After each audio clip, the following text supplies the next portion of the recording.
Father Brooks has joined me in the studio. I learn something every time we bring him on, so thank you very much, Father Brooks, for being here for this segment. I hope they learn something as well. Well, you know what they say, broken clock's right twice a day, so you know. That's right. And when we hit it, this segment is right now. Exactly. Huge moon last night. Unbelievably bright. When I went to bed, when we woke up this morning. Did everybody see that fit? There's a lot of meteorological stuff happening in a short period of time, which means in our valley, drama.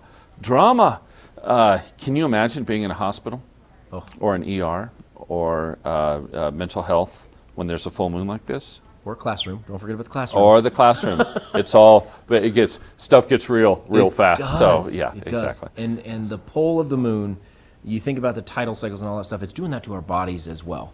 And so people need to take note of that. The moon is affecting us. Our ancient Hebrew forebears counted time by a lunar calendar, not by a solar calendar. That was a gift of the Italians, the Romans, because they just know better. So, yeah. So the drama. Stay away from the drama. Our key to you today is stay away from the drama if you can with the pull of the full moon. But it signals a big shift. Okay. A big shift coming on. So that lunar moon tells us that the days are going to start to get longer and longer now. And we celebrate Easter, of course, Christians. Jews celebrate Passover.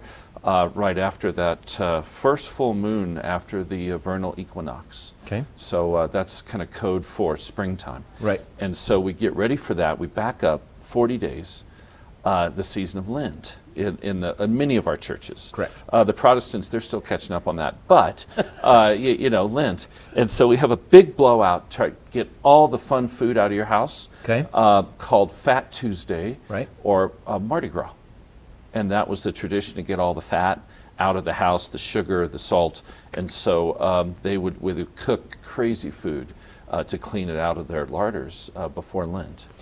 And then how did that spin into the New Orleans and all of that? It was still the same idea. It was the same basis. Oh, it's the exact same basis. Catholic Huguenots brought their Catholic habits with them. Okay. And so...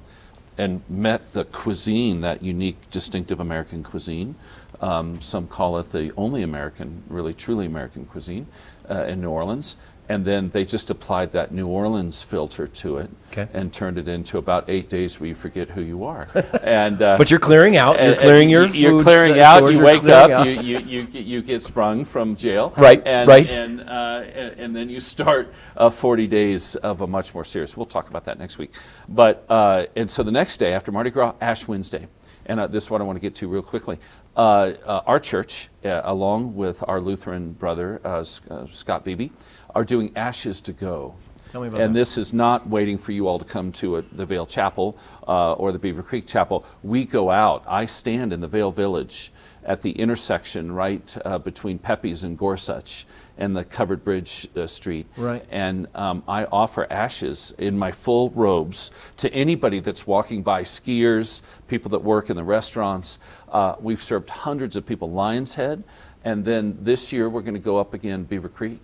Our Lutheran up on the mountain, full vested, to offer ashes on the forehead to begin the 40 days of Lent. Ashes to go. Well, and it's a blast, right? Absolute blast. I've heard wedding proposals. We've blessed grandchildren. I've heard confessions. It's hysterical. Sounds good, sir. Thank you very much for being here. Ashes to Go, a great idea to think about, and you can see Father Brooks right there on the corner. Just a couple of weeks. Just a couple of weeks, yep. Wait for that. And then don't wait for grounding yourself. Don't get in the drama of this full moon. It is pulling you hard, so don't get into that. Stay tuned. We've got your weather, and we've got your first chair coming up next.